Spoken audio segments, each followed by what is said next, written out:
orthodontic treatment on the dental tissue, be it extraoral or intraoral. Then describe the causes, prevention, and the management of white spot lesion. So white spot lesion is a pre-caries lesion. So when you see the white spot, it means you're not brushing very well. You have to know the causes, then the prevention, and how you're going to manage it. Then you should be able to discuss the risk factor and management with root resorption. So root resorption or root shortening is a very, very common side effect for braces. It's almost 100% for all the patients. If you do auto treatment, you apply pressure on the teeth, then it causes root resorption.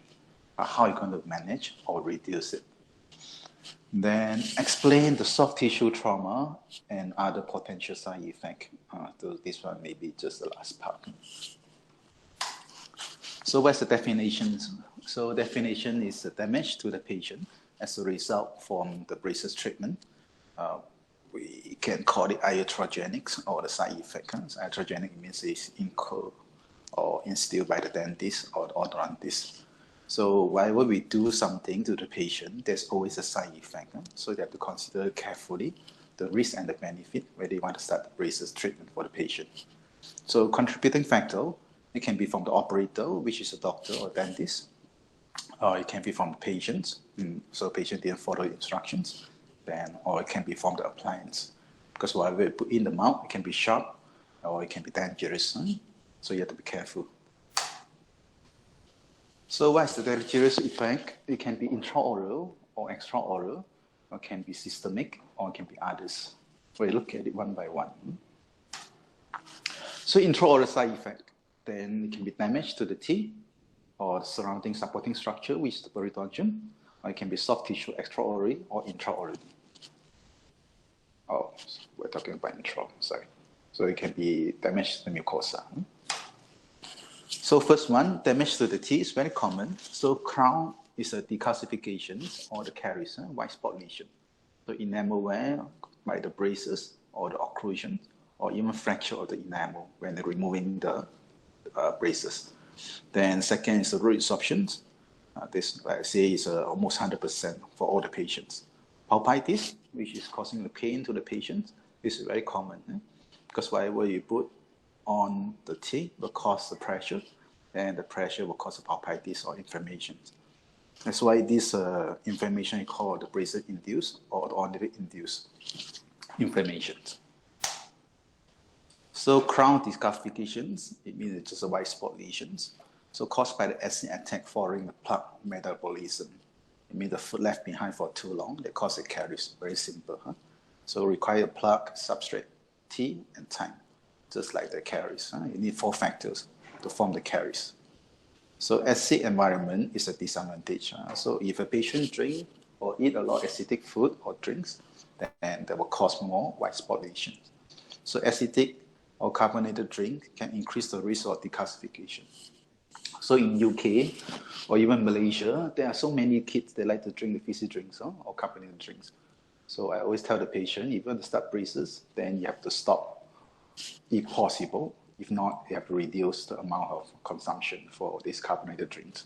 Otherwise, it's going to leave a mark or the square box decalcification after the braces treatment. So it might think this carbonated drink is not a big deal to kids, but some kids, they drink almost every day. It like boosts up their confidence and they feel good after drinking the fizzy drinks. So it can be a big deal to certain kids, so to be careful. So the appearance of the white spot on the tooth surface. So if you see the white spot, then you have to be careful. If you didn't enforce the oral hygiene, that might cause cavity later. So the white spot is a sign and symptom the patient didn't brush very well. You have to be careful. So white spot lesion is the first sign of caries, like lesions on the enamel that can be detected with the naked eye. So you can see it. When you see it, it means you can manage it. So these are no excuse. If you see the white spot lesion, you know the patient is not brushing well, then you have to do something. There is a milky white opacity on the smooth surface, then change in the refractive index of the subsurface enamel. So the acidic environment then cause some changes on the refractive index below the enamel. That's why they look like a white spot. Ever heard of ICON? ICON treatment, ICON? Have you? Yes, yeah. Okay. You know how it works? Icon? Resin infiltration, is it? Yeah, resin infiltration, changing the refractive index. Give you the false impression you set to the white spot lesion. But in fact, they're just a resin infiltration, changing the refractive index. So it's like causing illusions to your eye. Okay, so white spot lesion can appear as early as 1 month after the treatment started. Then white spot lesion can occur at any time during the treatment, depending on oral hygiene. So, like I mentioned before, oral hygiene is the key for a successful treatment for braces. If the oral hygiene is not good, then we don't talk about braces. As simple as that. So, good oral hygiene is compulsory for braces treatment. So, if you ask me how to do your case, then I always ask you the first thing: oral hygiene, is that good? It's not good, don't start. So it's good, then we start. So whatever for ortho or braces, always a secondary. The basic always comes first. So you can see this one white spot lesion caused by the braces. That's why you see the gingival margin like a square box caused by the braces bracket. Same thing, after you remove, sometimes become brown spot, not only white spot. So brown spot, then after that it become a caries or cavity. So when you see something like this, then you have to re-emphasize or reinforce oral hygiene before we proceed with the braces further. Okay, so if you see the braces position, so we always try to position it away from the gingiva. Like this one is positioned it next to the gingiva, then it's causing difficulty for the patient to brush their teeth. So we always try to position the bracket away from the gingiva, unless we want to do some extrusion. And we bring it a bit higher so we can extrude the tooth. So you have to consider the risk or the pros and cons if you position the bracket a bit more gingivally. Same thing, white spot lesion. So crown discolorations, 50% of patients have at least one white spot lesion after treatment. So it means almost half of the patient, at least they have one or two white spot lesions.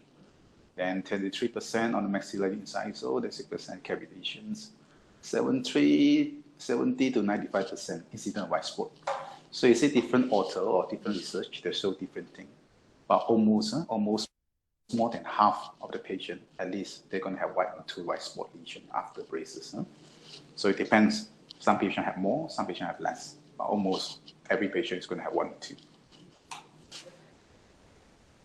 So if you have braces before, then do check your labial surface where they have a white spot lesion.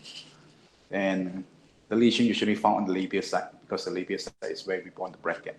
So if a lingual braces, then the white spot is on the lingual. So sometimes the lingual braces have advantage. They're causing the damage on the lingual surface compared to the labial surface.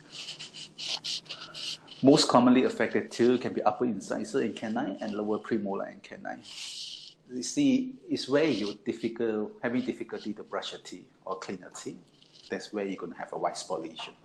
So the canine, why is the canine? Because the canine always have a hook. Canine hook to put the rubber band or elastic. Then that causes a foot strap or the plug retention. Then that's causing caries or white spot lesion. Same with the molar bands. Molar bands, a lot of times they cause a foot trap and they cause a white spot or even a brown spot lesion. That's why nowadays we seldom use the molar bands anymore because it causes a lot of harmful effect to the gingiva and the enamel also. But how are we going to prevent it? So you can prevent it from occur if you see the white spot lesion. So you see it, then you have to do something to prevent it from getting worse. So first thing, you have to set the patient carefully. Like I say, if the oral hygiene not good, that's it. We have to reject them from braces. Then we have to correct the hygiene and diet advice before we start braces. Then daily use, if they start braces, then maybe you can advise them to use the daily use, maybe sodium fluoride, low dose, 0.05%. Then maybe you can try the other formulas, 1.2, acidulated phosphate, fluoride mouthwash. Whatever contain fluoride, then it's good for the patient. So sometimes you can do standard fluoride, then 2 times daily. Or you can do the high dose Duraflux or fluoride vanish, which is every 6 months. But not over the white spot. The reason why they say not over the white spot, because they put a high concentration on the white spot, then you cause remineralization on the superficial surface, then you prevent the remineralization from the bottom of the lesion. So you make the white spot permanently. We'll discuss a bit further later. Okay, so of course you can use a glass enamel for releasing composite for the bonding. So you can release some fluoride during the treatment. It might help to prevent the caries or the white spot. Then you have to remove the excess composite during bonding. So next time if you do braces, always make sure you remove the excess composite. So a lot of people misunderstood. They put more composite, they think the braces will stick better. So they leave the composite around the bracket, which is cause the food retention or the plaque retention and cause the damage to the enamel. So try to keep it as simple, as clean as possible without the braces. So when you put the braces on, then remove the composite surrounding the bracket. Then remove out the arch wire for easy cleaning for days or weeks. So if the patient cannot brush very well, the first thing is what we do is we advise them to brush metal. Then we teach them oral hygiene instructions. If the patient cannot follow it and cannot do a better job, then what we do is we remove the wire. We stop the treatment temporarily. So we ask the patient to brush the teeth better without a wire. Without a wire, it should be easier. So let's say a patient still cannot brush well, still cannot follow the instructions. Then the worst is we have to remove the braces totally. So they give chance first, and if cannot, then we stop the treatment or debond the braces. That's the worst scenario. So if you stop the treatment halfway through, then let's say if you do the extraction, then you leave the gap behind. Or even if you didn't straighten the teeth perfectly, then you have to accept the compromise result. So really, have to give a good oral hygiene before we start, during and after braces also. So what's the treatment? So let's say if you find there's a white spot lesion, then what's the treatment? Then usually the lesion are left to resolve spontaneously through remineralization. So if you notice a white spot, the first stage, the mild white spot, you don't have to do anything. You just have to re-emphasize oral hygiene. Then slowly, the white spot will remineralize and they become better after a few months. So the process can reduce the size and lighten the shape of the lesion. It will spontaneously improve if you improve the oral hygiene. So 50% reduction in size after 6 months. So after you debond the braces or remove the braces, then give it some time, about 3 to 6 months. Then you review the patient again. So you notice a lot of the white spot lesion becoming less so, or some white spot even disappear after 6 months. And whatever left behind, then you have to do something if you, let's say, disturb your aesthetic or patient want to improve it further. So do not apply the high concentration fluoride over the lesion. So after you remove the braces or whenever you see the braces have causing the white spot lesion, then you try not to put the Durafat, which is a high content fluoride. Like I say, this will cause the remineralization on the superficial surface. Then it prevents the remineralization from the deeper surface. So you cause a white spot permanently because they block up from outside. So the fluoride cannot reach the deeper layers or inner side. So remineralization cannot occur on the deeper layers. That's why I call it white spot permanently. So if you put the high content of fluoride, then this prevents remineralizations. And if the lesion persists, then you could consider acid or pumice microabrasions, whitening. So imagine if you have a yellowish teeth, then you have a white spot lesion on the labial surface. Of course, you whiten the outer part, or you whiten generally all the dentition, then they make the white spot lesion not that obvious. Then the second you can consider as a microabrasion. A bit invasive, but that's how it works. So you just have to apply some abrasive material on the enamel, then they will encourage the remineralization. Then restoration required for cavitation. If there's cavity, then you have to restore it. No choice. So microabrasions is an effective method to treat white spot lesion. Those times, without the icon, then we used to do a lot of microabrasions. So you have to use a high concentrations of 80% hydrochloric acid, then plus a pumice. Then you polish the labial surface. You keep polishing the labial surface. Then you have to place on the tooth for 30 seconds. Then you wash it. So if not enough time, then you can do second cycle, then third cycle, even fourth cycle. Repeat until the white spot lesions is becoming better. Of course, if the patient feels sensitive, then that's where you should stop. You can do it the following visit. You don't have to do everything in one go. So this one is a typical example for the hydrochloric acid. Then chloric acid on it, then you use a pumice or whatever polishing brush, then you just polish the labial surface. That's how we do the microabrasions. Or sometimes some people even remove a thin layers with a bow, so it can be more effective. But I didn't, because I using bow, then you consider damage to the enamel surface. So nowadays I use more icon. Icon is less invasive. I think they give a better result compared to microabrasions. You can try. You can try both. Of course, people tell you don't know which one is better. Then you can always try.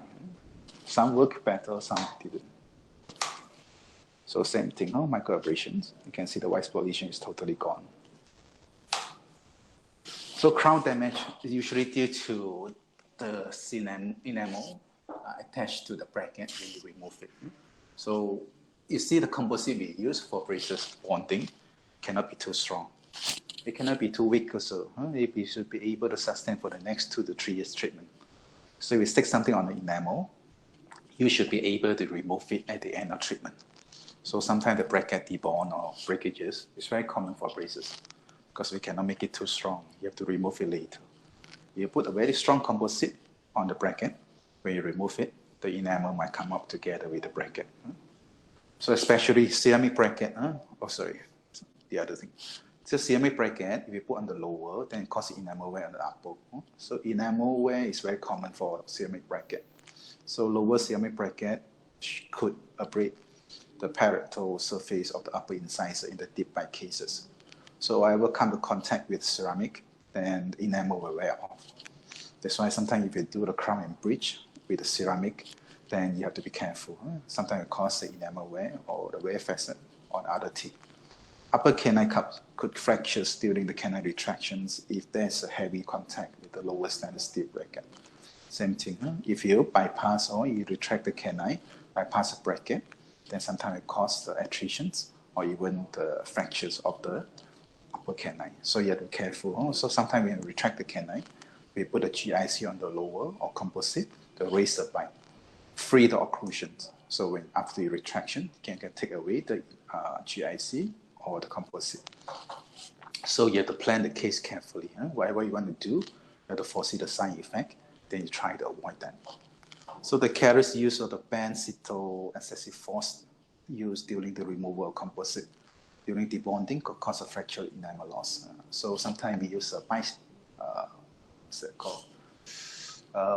the bite stick. Bite stick for the band cyto. Then we place the force vertically so we can sit the molar band spatter. So when the patient bite together, that will create a vertical force which is quite high. So if you're not careful, you could cause a fracture to the enamel.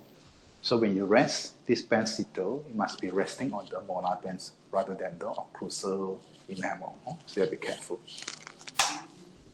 So this is not really braces, but this is to show you the attritions or the abrasions from the parietal surface. So if you do the ceramic bracket, then you're not careful, they have a deep bite, it can cause this effect on the parietal surface or the enamel. So this is very typical example. If you put something too strong, stick on the enamel surface. So when you debond the bracket, then you can see the enamel is breaking or it break off together with your bracket. So you try not to put something too strong, but it must be strong enough to withstand this next 2 years treatment forces. So it's quite difficult to judge what is too strong, what is not too strong. But so far, I think all the good brands like 3M, Encore, they do a good job for this composite. Of course, some people might ask, can I use the flowable composite or the normal composite you do for filling? You can do it. But I think the normal composite, the filler is more than the braces composite. So you have to be careful. You stick too strong, you might break the enamel when you remove it. So I still use the composite for braces purpose, especially for braces. crown damage prevention, do not use a ceramic bracket in the deep bite cases. So you see a deep bite as a potential, it might cause attrition on the palatal surface. Then maybe you're trying to change it to the metal bracket. Or patient insists on a ceramic bracket, you can ask the patient maybe to upper ceramic, then lower metal braces. So mix between the metal and the ceramic. So that will cause less social impact to the patients. Then you have to operate carefully around the heavily restored hyperplastic teeth. So those weakened teeth from the start of the braces, then you have to be careful. Whatever heavily restored, like the molar, sometimes they have a very big amalgams or composite. Then what I do, I try to put the molar bands instead of the bracket, just to protect the teeth from breakages. Hypoplastic, same thing. Hypoplastic means a weakening of the enamel structures. So those patients, when you put the cement or the composite, you have to consider whether they can sustain the forces when you remove the braces. Then always use a tungsten carbide bulb. Tungsten carbide bulb is a slow handpiece for removal of composite. So a lot of people or dentists, when they want to be fast, they use a high-speed bulb to remove the composite from the enamel surface, which is not advisable. Because imagine if you put the water plus a high speed, you cannot see where's the enamel, where's the composite. That's very dangerous. It's fast, but you might remove the enamel, which is not what we want. So I always advise you can remove the big chunk of composite with a high speed. When whatever left behind the thin layers, then you remove with a slow handpiece with a tungsten carbide bulb. So whenever you use the slow speed, you can differentiate what is enamel, what is composite. Because the enamel won't change color, but the composite will become a bit whitish. That's how you differentiate the enamel and the composite. Then for doing that, then you won't remove enamel, you remove the composite. So let's say if you fracture the enamel, what you have to do, just have to restore it back with the composite. And you have to inform patient, you break the enamel. So now we move to the root damage. This is almost a compulsory side effect for braces. So the type of root resorption can be physiological, inflammatory, replacement, idiopathic, whatever type. At the end, it causes the same result. The root will be shortened. That's what the braces will do. Mechanism is not fully known, so we don't really fully understand how it happens, but I think it's caused by inflammation. Whatever it cause pain or discomfort or pressure to the teeth, it causes inflammation. Inflammation will bring those cells, whatever osteoclasts, osteoblasts, then cause some bone remodeling. Then by doing that, then they take away the root also. So the root and the bone resorption occur during the treatment. The new bone will be laid down and the root repair itself. So when they repair itself, then they take away the bone also.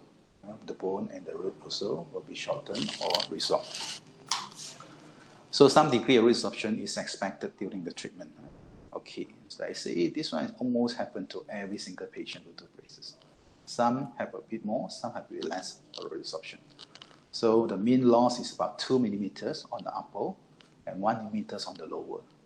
So more apical than lateral. So usually it's the root tips will be resolved. Sometimes you're not careful, it causes a lateral resorption also. So you have to take the x-ray. Sometimes I do it once a year, just to make sure the root is doing okay. Then rarely compromise the longevity of the teeth. So imagine the tooth is very long. A bit shorter, 1 to 2 millimeters is not a big deal. But it becomes half shorter, then it's not good. You're not going to last it for the next 80 years. So you have to be careful. Not to do the braces for too fast. You try to do it slowly, patiently. Every 4 to 6 weeks, we adjust the patient's braces once. There are some doctors outside, they adjust the braces once a week. Every week, they call the patient back, then tighten the braces. At the end, everything will look nice, fast, but look at the root. Maybe it's only half or 1/3 left. Then how are you going to answer the patient? It might be shortened treatment, but the teeth is not going to last you for the next 80 years. So mainly external apical root resorptions. It's apical. It's more common than lateral. So it can cause lateral resorption sometimes. Resorption usually upper incisor. and the lower incisor, lower 6s, upper 5, and lower 5. So the upper incisor and lower incisor, that's the most common root resorption area. Just imagine the tooth is really become very slim, the root is very slim and short, then if you're subject to the high force from the treatment, then it's going to cause more resorption. So they are more vulnerable compared to other teeth. If they're long and fatty, then it's going to last longer compared to your slim and tiny tooth. So the root damage classifications, grade 1, slightly blunting, then grade 2 up to quarters of the root length, then grade 3 is more than quarter of the root length resorb, which is considered severe. Okay, so pre-op, post-op, so you can see some root resorption happening. Sometimes it can be apical, sometimes it can be lateral. So sometimes if you get too much root resorption, it might cause some problem. So same typical, you see the left side, A before we start, then after braces, then slowly the tooth will resorb, they're becoming worse after a few years. Sometimes the scary part for braces is even if you stop the treatment, the root continue to resorb. That's scary. Even without forces, the root continue to resorb. So if you resorb too much, the shorter the root, then they're not going to last for the next few decades. Okay, all right. So the root resorption will start from the apex, then slowly they move up to the crown. So you have to take this X-ray. If you're in doubt, you do it every 6 months. So conventionally, I do it once a year. Once a year to monitor the root resorption. Okay. All right. So you can see these 12 years old patients start the treatment. Then after 2 years, you can see the incisor, how much it has shortened, the incisor area. Then the premolar, this one is not fully formed yet when it started, 12 years old, it's the open apex. And at the end of treatment, you see the premolars becoming shorter. Then how about the incisor? Incisor become even shorter. So if you didn't do a good job from the first time, then patient go for second treatment, third treatment for braces. Then every single time you do braces, which cause more root resorption. So after 3 times or 2 times of braces, there's not much left for you. So you see this, after that you do another braces treatment. You see how short the root can be. There's hardly anything left for you. Every time you do braces for about 2 years, it cause root shortening further for another 2 to 3 millimeters.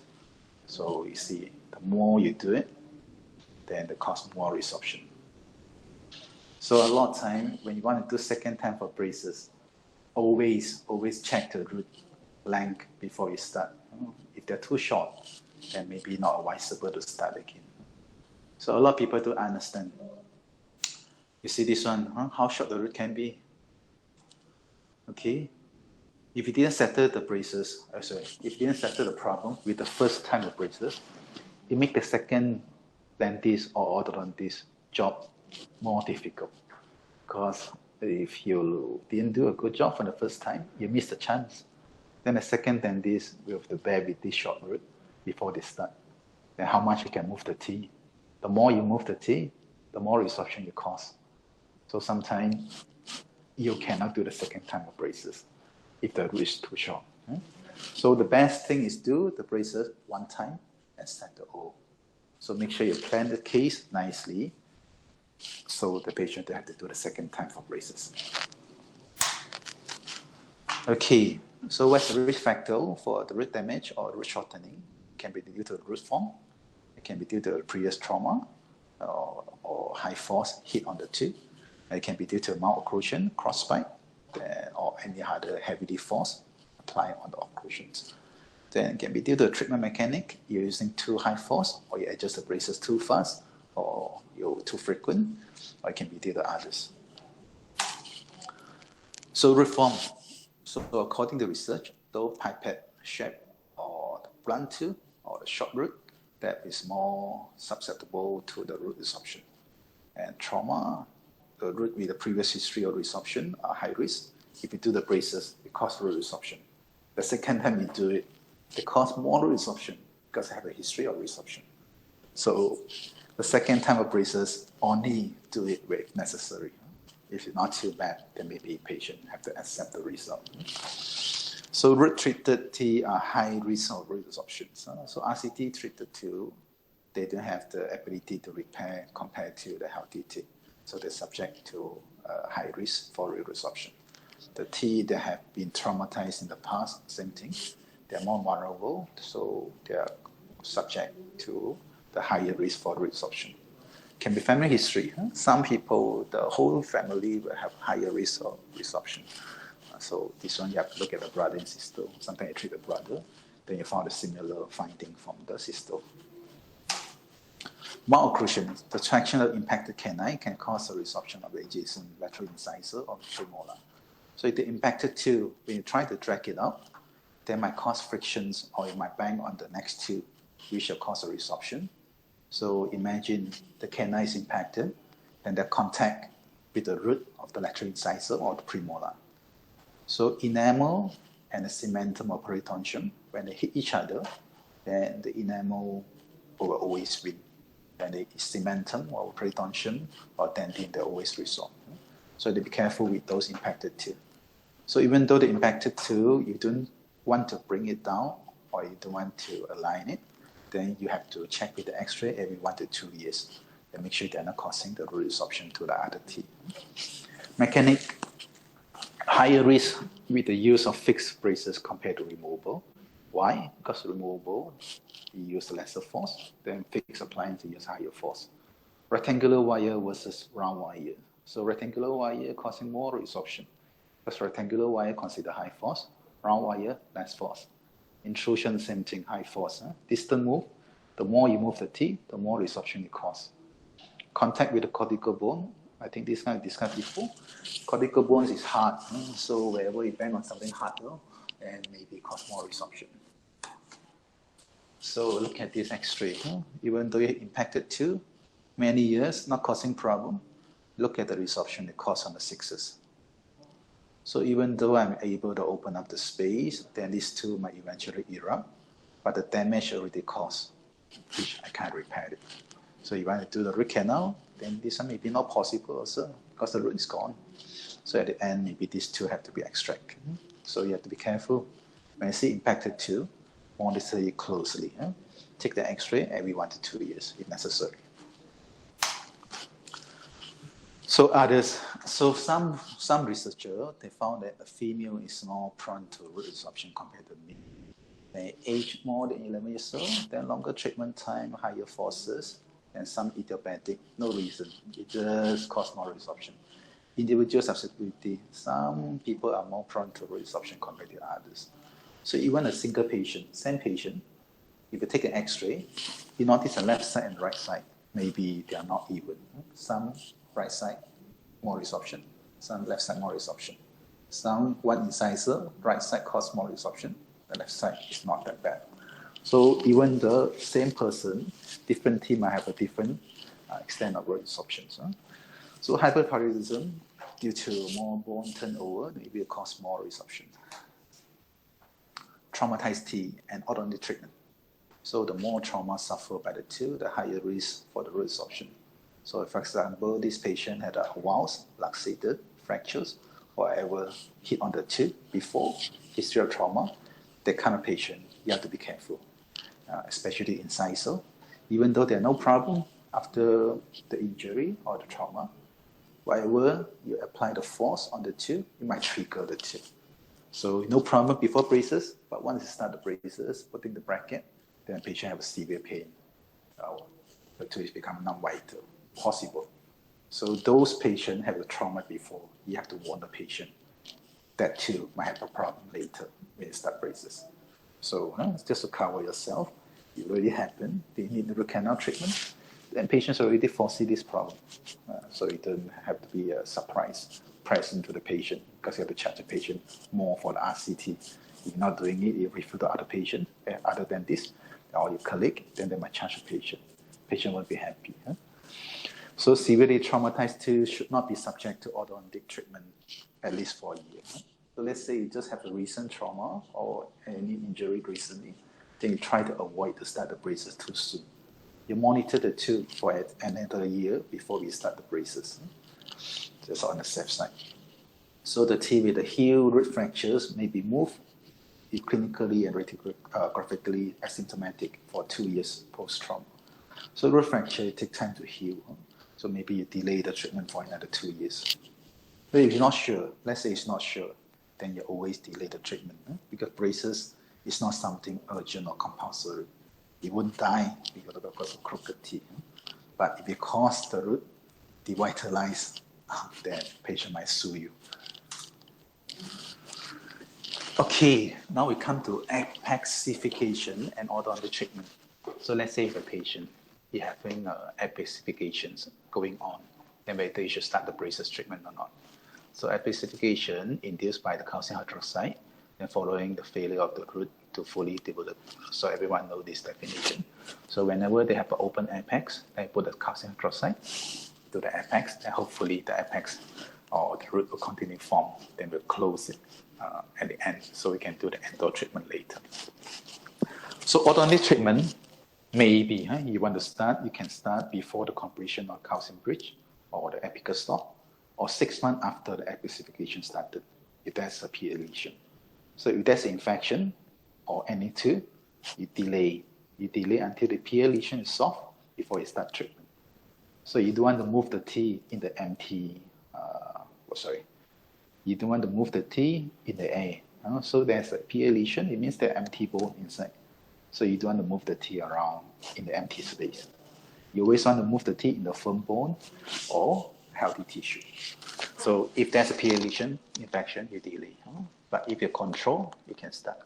So majority, we would wait until the apexification is completed and the tooth root treatment before starting orthodontic treatment. So a lot of people, we want to be safe. We wait everything is settled before we start braces, if you're not rushing. So I think you always be safe rather than sorry. So orthodontic treatment started before completion of apexification. So this one is started before the completion. So you just put the calcium hydroxide in the canal, then they start the braces. The reason why they can say they can start before the apex is closed, because this apexification, they will make the root continue growing. So even though you move the tooth around, the root is still continue growing. So at the end, the root resorption shouldn't be too bad. So non-vital teeth and orthodontic treatment. So let's say you have a RCT, you need the RCT 1-2, then whether you should start before RCT or after you consider start after your RCT. So there's a debate going on. There's a debate going on whether you should start before or start after the RCT completed. So a non-vital tooth can be moved orthodontically either after completion of the endodontic treatment or before, either before or after the RCT. There's debate going on. So according to some researcher, like Anderson, so cleaning the canal and placing the high calcium hydroxide, then you can start the treatment. Then after you complete the orthodontic treatment, then you continue RCT. So the advantage of doing this, they say the calcium hydroxide can prevent more root resorption, if you believe that. Because calcium, then they prevent the root resorption. But if you put the calcium hydroxide in the canal for too long, some people will say it might make the root more fragile, so it might be prone to fracture of the root. But there's no evidence for that. So there are some others, author or researcher, they advocate starting the treatment after completion of the RCT. After you complete obturate, then you start the braces. So you can start immediately or about 3 to 6 months later when you think it's safe, everything's soft, no pain, no infection, then you start. So what you believe, I think there's no right or wrong. So you can start before, you can start after, provided the patient no sign and symptom for this pain or discomfort, or no sign of infection, I think you can start. I did both before. I just don't think there are any difference. They all cause root resorption. Okay, preventions. So how are you going to prevent the root damage? So patient selections, complete record. So you select the patient with the wrong root, then it costs less root resorption. If you select the patients already did braces before, or they have a short root even before you start braces, then you're looking for trouble. Because those root might further shorten, then it will cause some side effect later. The tooth will become a bit shaky if they're becoming too short. So check risk factor, history of trauma. If the history of trauma, then you try to delay, observe first. RCD treated too, maybe it will cause more resorption. Pre-treatment root length, let's say they're shorter before you start, and it might be becoming shorter at the end of treatment. PA lesions, sufficient warning must be given before treatment. So if you see the history of trauma, then root is already short before you start, then you warn the patient, your teeth is going to be shorter later.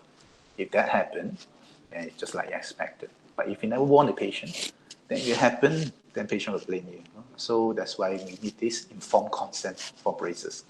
Usually you list down all the side effects before you start, explain to the patient nicely, spend some time, make the patient understand what they're getting, then what's going to expect at the end of treatment, then sign the consent, then before you start.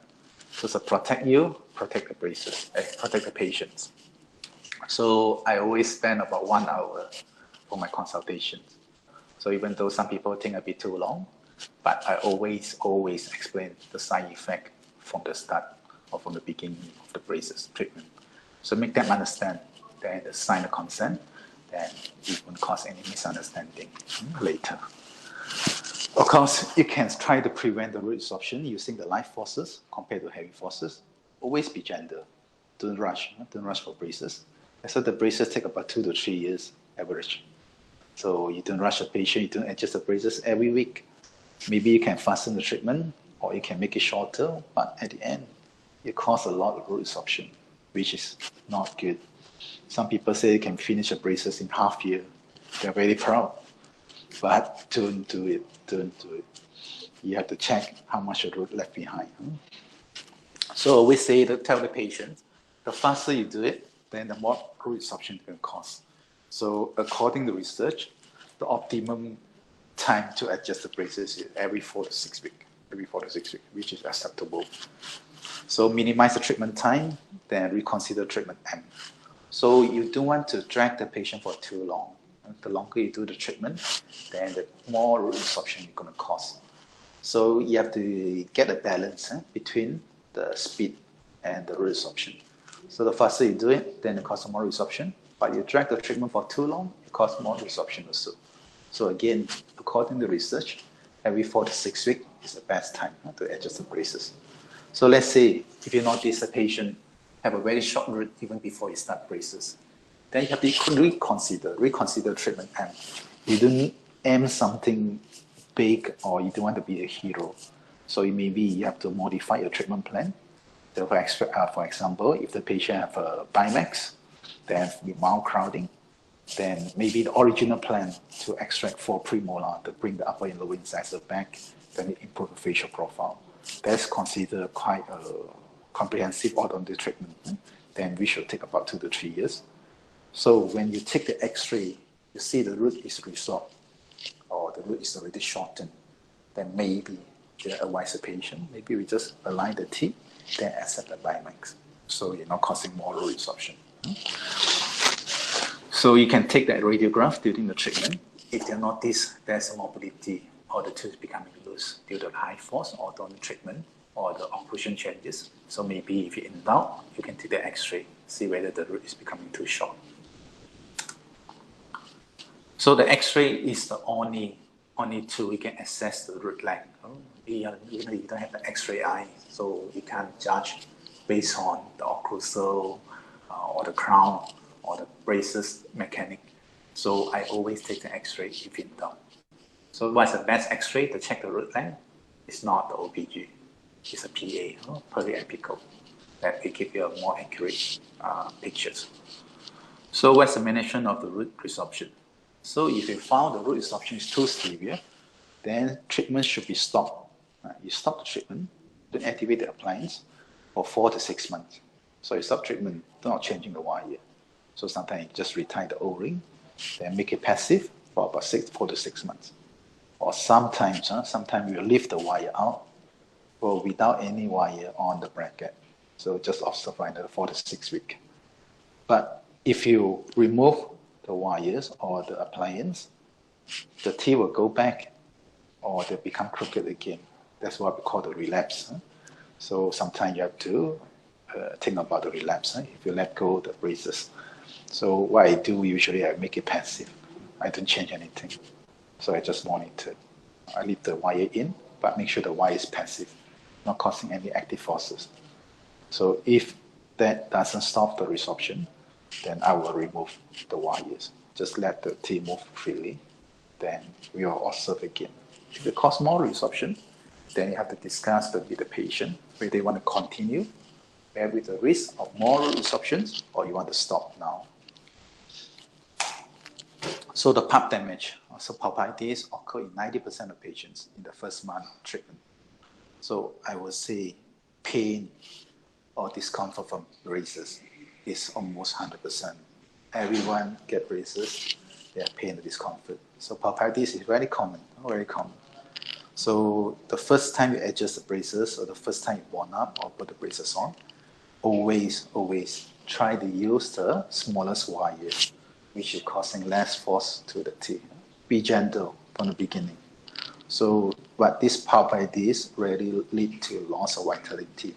They're usually temporary, for 1 to 2 weeks, or sometimes even a few days, 3 to 5 days, they will settle down. So the next time you tighten the braces, this pulpitis will come back again. So the pain will come back again for another 3 to 5 days and settle down. So if you have braces before, you know what it means. More common in those wearing fixed braces, low pain threshold, previously traumatized too. So some people, they can withstand the force or they can bear with the braces better. They have a high pain threshold, no problem. And some people will say the braces is very painful. So if you ask me how you're going to assess the pain, it's difficult. So some patients will feel nothing, some people will feel very painful. Then it depends how crooked the teeth is. The more crooked the teeth, then the more you're going to move the teeth, the more painful it's going to be. So the more crowding, then maybe less painful. So those cell-ligating braces or Damon and Powell, then they say they cause less painful, faster treatment. According to research, they are not true. So I leave it to you, the judgment, whether they're faster or not. But my personal opinion, no difference. All braces cause pain to the patient. But this pain usually self-limiting. Like say, it will settle down after a few days, even week, it will settle down. So you just have to review the teeth with previous, keep in view the teeth with previous trauma. So those two already injured before, they will be more painful compared to other teeth. So if your incisor injured, fractures, or chip off before, then you have to be careful. Those teeth might be more painful. So you warn the patient first. If that tooth becoming very painful, then you come back. Then we will loosen the braces or even leave the tooth alone before we activate further. So reassure the patient. So this always have to do it when during consultation. You tell the patient braces is always painful. So the beauty always comes with the price. Pain is the price you have to pay for the braces. But at the end, you're going to get a nice result.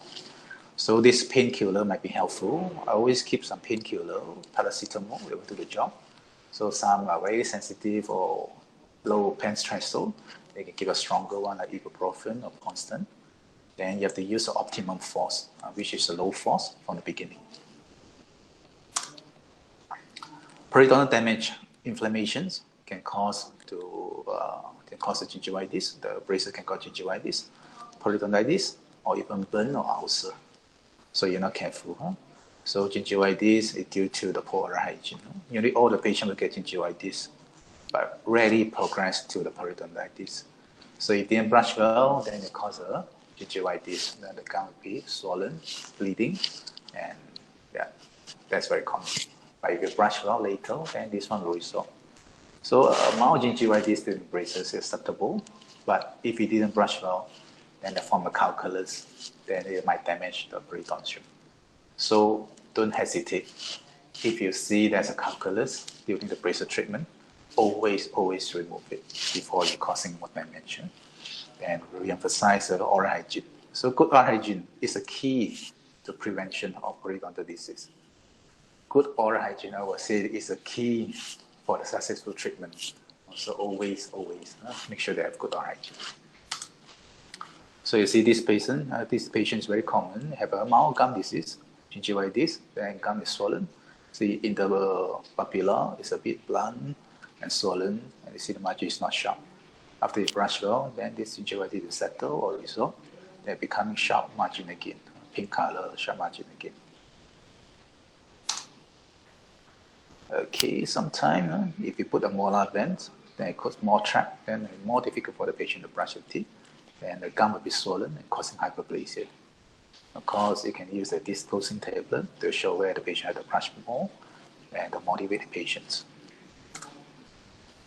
Periodontal damage means the damage to supporting structures, whether there can be a prepunctions or alveolar bone loss. So alveolar bone loss, a bit uncommon. If you brush your teeth well, you use the right force, then it shouldn't cause a lot of bone resorption. But if you use a heavy force, you didn't plan your treatment plan nicely, then you move the teeth too far away, then sometimes patient didn't brush their teeth well, poor hygiene, and they cause more alveolar bone loss. So the crescent bone loss is about 0.5 to 1 millimeters, which is very minimal. Soft tissue damage, very common, very common. Whatever you put in is going to be sharp, bracket, wires, or whatever component like headgear. They are potentially might cause ulcer or damage the soft tissue. So mucosal damage or trauma is very common because a wire sometimes can be a bit sharp. Bracket with a hook can be a bit sharp. That will cause the ulcer when you move your tongue, the lips, or the mucosa around this bracket. So ulcer expected, especially when you just start with the braces. The patient ulcer will resolve, then the mucosa will get tickled, then the ulcer will become less so with time. Just bear with it for the first 1 to 2 months, and usually later will be better. So sometimes you can give some wax to the patient to put on the sharpness, put on the sharp point or put on the hook, then that will prevent the trauma or the ulcer. It's very common. So the cause is ulcerations, abrasion from the wires, bracket, or the acid burn from the etching. So sometimes if you put etching on the enamel without the cheek retractor, then they will get the contact with the mucosal surface. If the contact is too long, it causes a burn. Instrumentations, whatever we use for adjusted braces can be sharp. Display is headgear visco. So headgear, you have a sharp point. If you're not careful, it causes injury. So the treatment, again, same thing, reassurance. This one usually temporary. You will recover. The ulcer usually within 2 weeks, will recover. So give some wax, or you can put some bumper sleeve to prevent the sharpness or reduce the sharpness. And for headgear, sometimes this safety strap on headgear. So in UK, it's very common, the kid like to pull the headgear from the front. So you're not careful, this headgear will cause injury to the soft tissue. So they have this safety strap.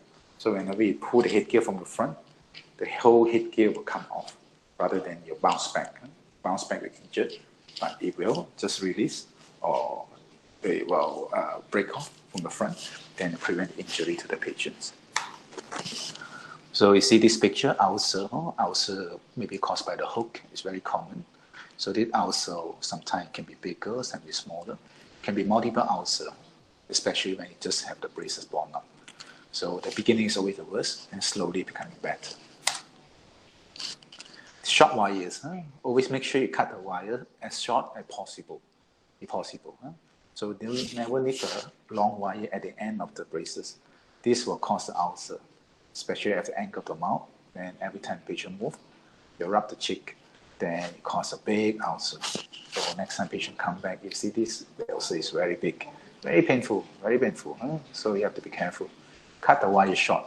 Always cut the wire short. So sometimes you can put this bumper sleeve to cover the wires, especially when you use a very small wire, it can be very sharp. So you put a bumper sleeve just to prevent this sharpness, especially if you have a long span of the wires. So this one short span on the left side of the pictures. This one you don't have to put bumper sleeve. But you have a long distance, and this wire can be quite sharp, causing the ulcer to the mucosa. So you can put some bumper sleeve. Or sometimes you can give some wax to the patient, so you can put on the bracket or the wires. This temporarily will solve the problem. But the problem with the wax is every time you eat, you have to remove the wax. And sometimes the wax didn't stick very well because of saliva and all that. So I would say maybe you try to avoid any sharpness in the mouth, if possible. Okay, now we come to allergy. Allergy to braces is very, very rare. So you have to see the braces component. What is the component of the braces? Nickel is the most common allergen, but you need about 5 to 12 times higher in concentration in order to cause this mucosal reaction or allergic reaction. So wherever we use in braces, the nickel content is very low. So it seldom already cause the allergic reaction. So if sometimes people tell you I'm allergic to nickel, what you can do, you can put the braces, just one bracket on any two labial surface of 4 or 5, then send the patient back, then call the patient back about a week later, see how they go with the metal bracket. So if the patient didn't have allergic reaction, then you can go ahead with a full bond up. Or sometimes if you found that the patient really allergic to this metal bracket, what you can do, you can offer the patient ceramic bracket. But do remember, your wire cannot be ceramic. The wire is always contain nickel. That's very low content. Of course, you can do some patch tests if you suspect there's allergic reactions, or best to remove the allergen. Like I say, you can change to ceramic bracket rather than using the metal bracket. Okay, so you see the allergic reaction usually is swelling, redness from the mucosa. So sometimes it can cause lip swelling, tongue swelling. Depends where's the contact. So extraoral effect can be damage to the soft tissue or the TMJ. So soft tissue damage is usually due to the headgear. The headgear component, they have a labial bow, they're attached to the buccal tube. If this labial bow been pulled out, then it bounce back and injure the eye, injure the soft tissue, injure the face. So sometimes if the patient wear too much of rubber band, or you put a functional or fixed functional or removable functional, it can cause high force to the TMJ. So the TMJ might subject to high force, might cause problem, temporary.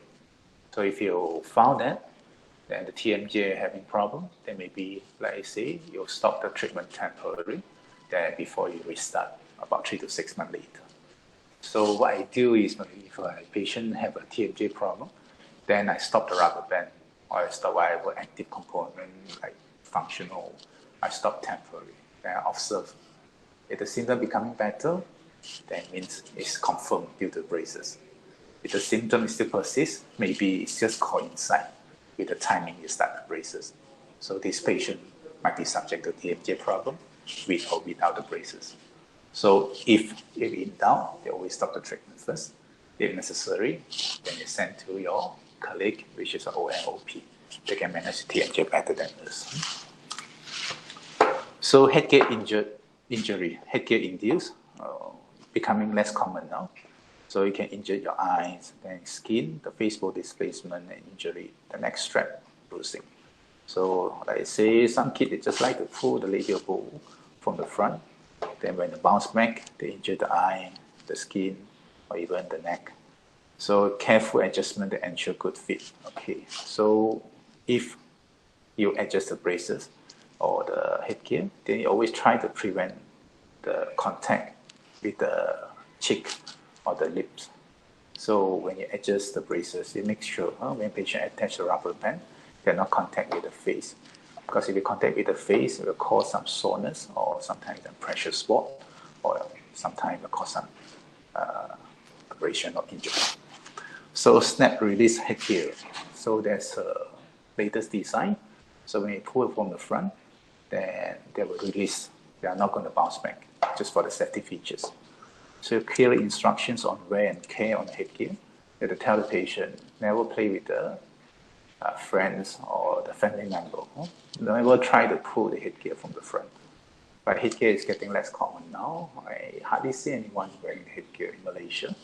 So I think slowly this one may phase out because we have other better mechanic, like the mini screw and yeah, something may be coming up later.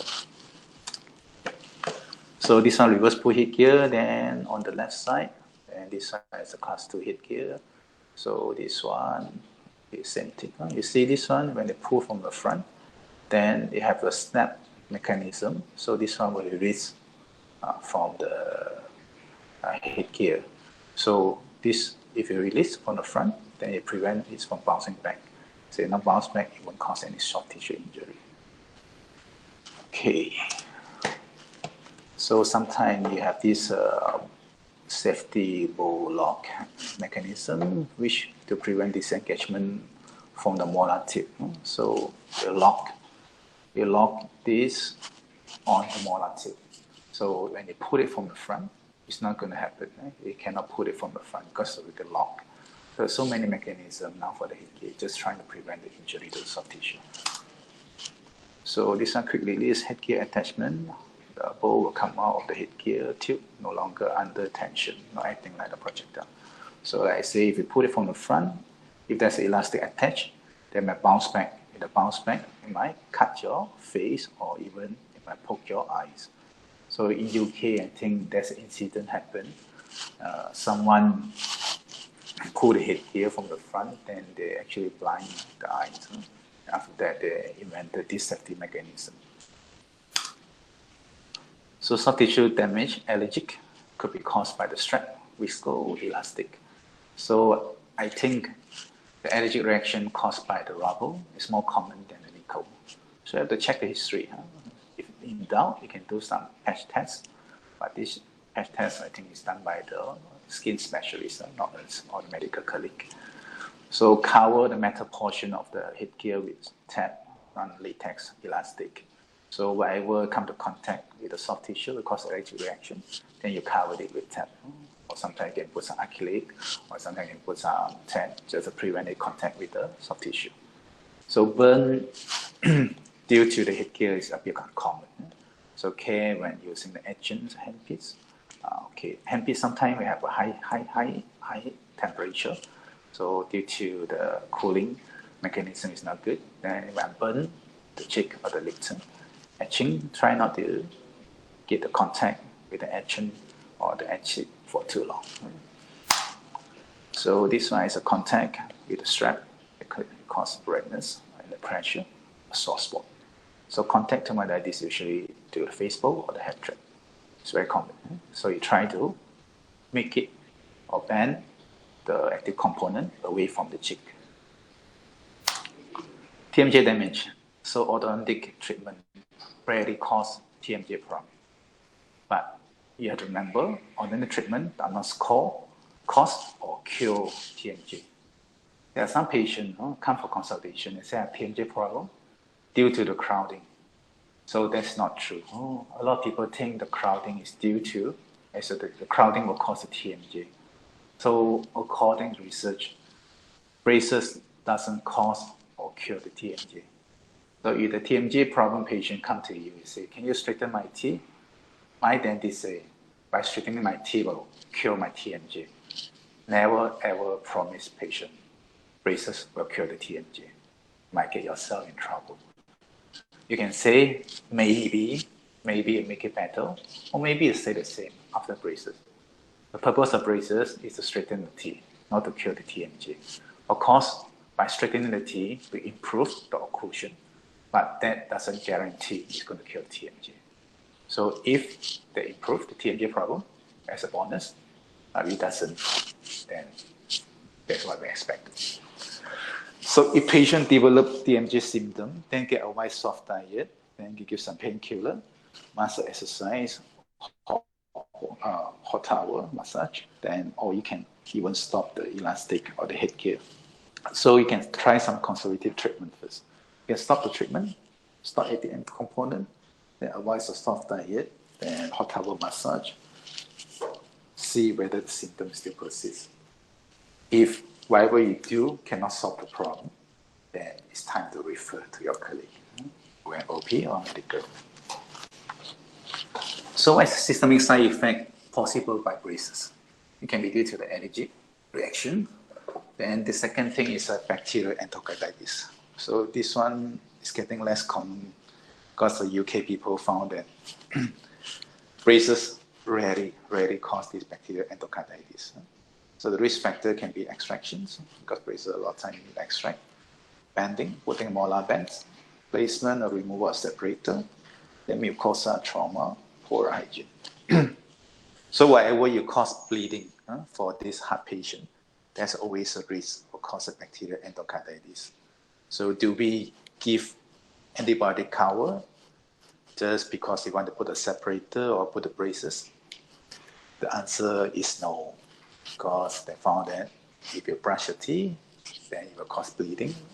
And why you have to give the antibiotic cover when you put braces?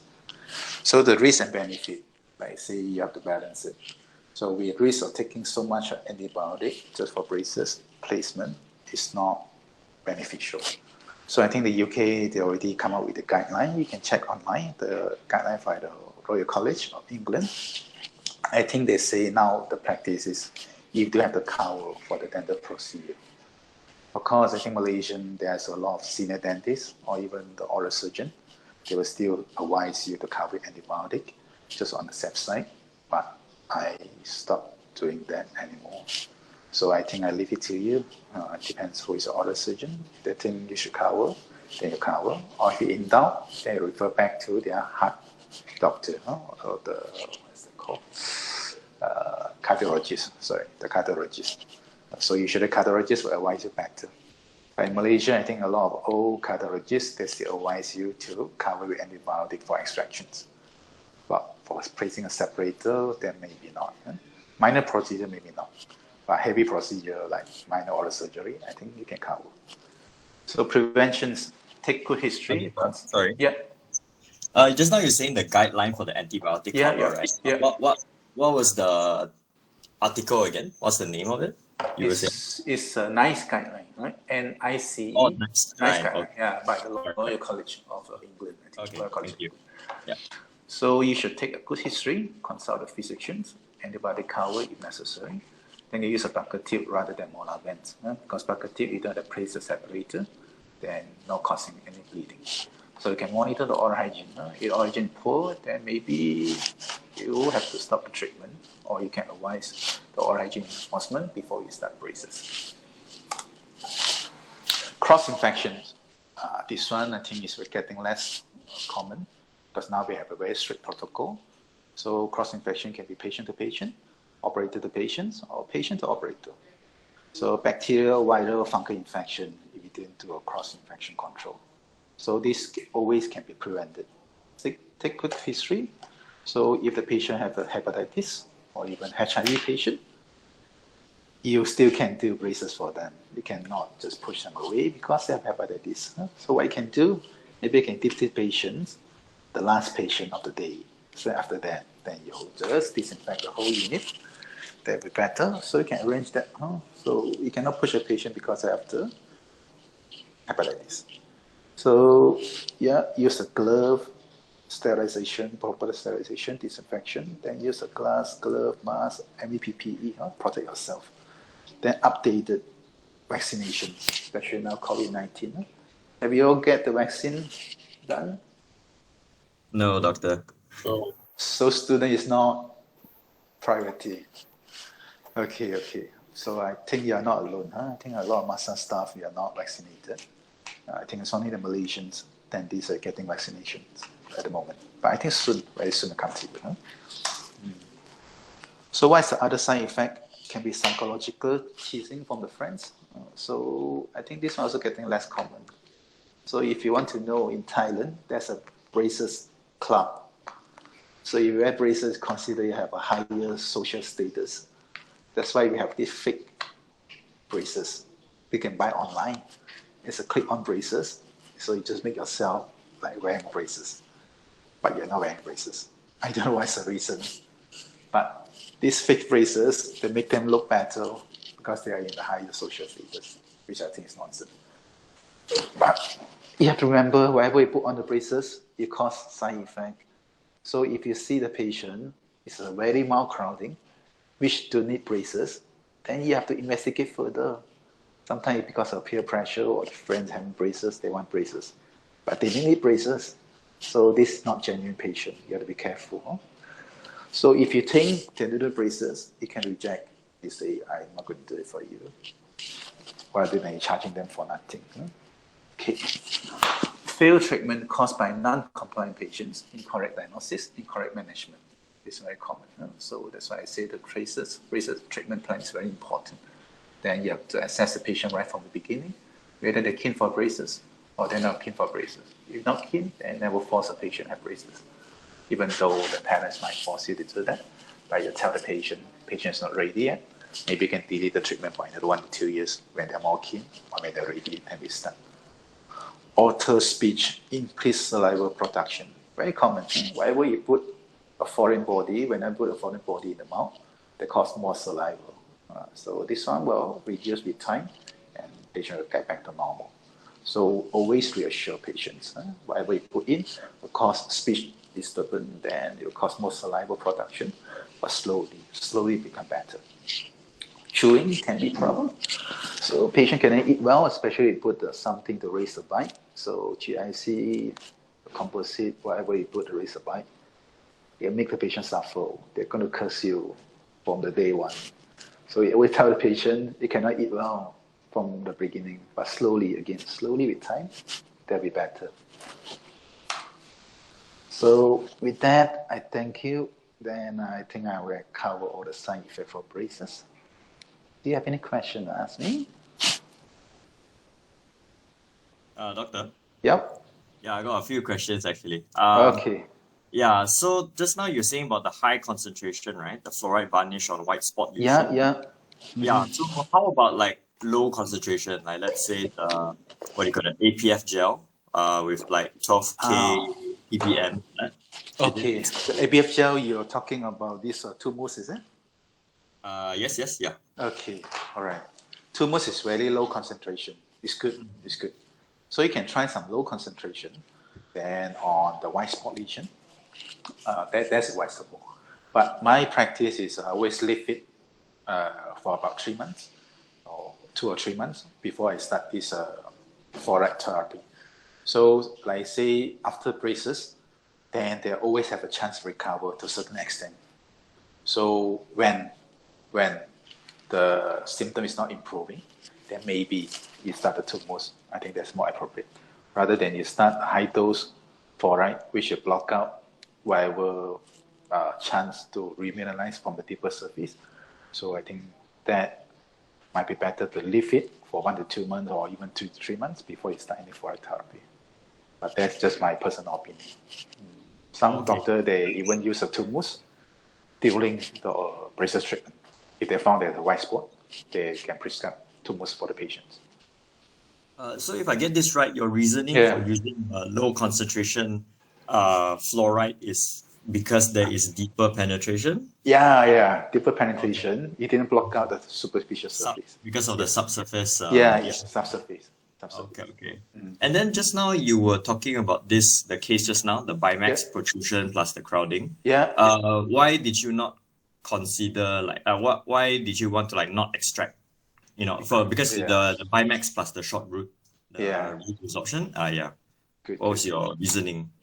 Because the more you move the teeth, the long distance you move the teeth, then it costs more resorption. So the lesser you move the teeth, then it costs less resorption. So if you extract the teeth, then you move the teeth to a long distance, so it will cost more resorption. So sometimes you have to tend to not to extract for those short root resorption. But if there's severe crowding, then no choice. By so mild crowding, bimax, then maybe you consider your treatment goal again. Of course, if patient, the main concern is a bimax, then you can extract. But you just have to warn the patient the root resorption might be severe the more you move the teeth. Also meaning this has to be discussed with the patient? Yeah, you have to discuss with the patient. It means we don't always have to be ideal or perfect occlusion. So sometimes we come to this situation, we always have a compromised outcome. But in long term, the teeth will last longer compared to if you do the full treatment, which will shorten the root too much. So again, risk and benefit always have to balance. Of course, at the end, patient have to make the call after they listen all their advice, not you.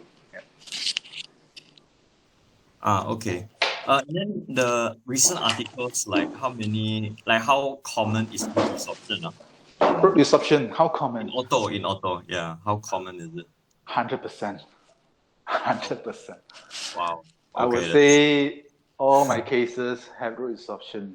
Even I went for so many conferences, you read the article, resorption is something you can guarantee for the patient. It just depends the severity of the root resorption. Some will resorb more, some will resorb less. So yeah, I think you can only try to minimize it, but cannot totally prevent it. Okay. I know this is a bit sort of ahead lah, but like at what point of root resorption should I be a bit like cautious? If more than quarters, I think you should be cautious. Oh, the grade 2 one. Yeah, average take about 2 to 3 millimeters. I think it's still acceptable. But if more than that, I think you have to be cautious. If you're in doubt, you can take the X-ray every 6 months just to monitor. But if you want to continue, if you decide to continue, then you have to bury more root resorption. Okay. And then one more, like the allergy to nickel, the wire, right? Is there an alternative to it? Because you said like all wires basically have nickel in it, right? Yeah, you can do steel wires. There's a steel wire you can align. They call it twist flex. I mean, you twist 2 or 3 small wires together, then they become more flexible. That's the old-fashioned way we straighten the teeth. So it's still alternative for that. But I mean, non-metal wire at the moment they're still developing, but it's not in the market yet. Oh, okay. Of course, there's some wire they can put a coating on top, like Teflon wires on top, like coating on top of the nickel. But this wire will eventually, peel off the layers covering the wires. Then they might still expose to nickel, but they will help the allergic reactions to a certain extent. Okay. Okay, and then last question. Normally the wires, like the sharp ends, right? Yeah. Is it advisable to like use flowable composite? You know how some dentists use it to sort of reduce the sharpness at the distance. So I think you attached to someone who did ortho before, yeah? Yes, yeah. Okay, good. Okay. So you see the purpose is to reduce the sharpness of the wires. So there are so many methods of doing it. The first thing, of course, you can cut the wire fresh. Totally, it means you cut the wire fresh. Then at the end, with the burr, then they're not sticking out. Then the second method, of course, you can put some flowable composite at the end. But this flowable composite sometimes will break if you bite something too hard. Or when you want to remove the wire, then you have to break the flowable composite before you can take the wire out. Or the third method, you can bend the wire end. You can burn the wire, then use the tucker to bend the wire, make it like a U-turn or a quarter U-turn. Yeah. That might prevent from injury to the soft tissue. Yeah, there are a few methods doing it. So one of the methods for flowable composite. I agree. Yeah. Okay. All right. That's it. Thank you. Any further questions from other students?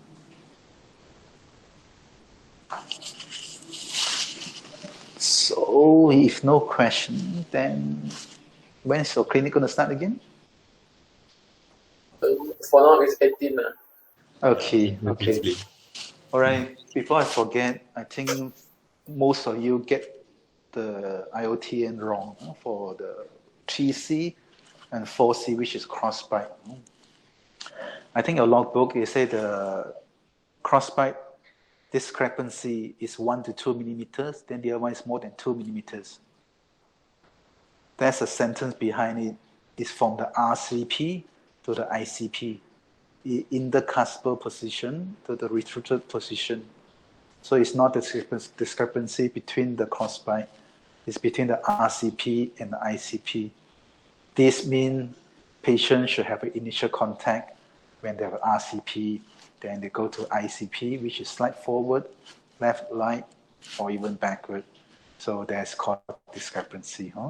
So Google it. Then if you're not sure, then come to me. So I think with that, I thank you. Then we end today's lectures. Yeah. Good day. Thank you, Doctor. Doctor.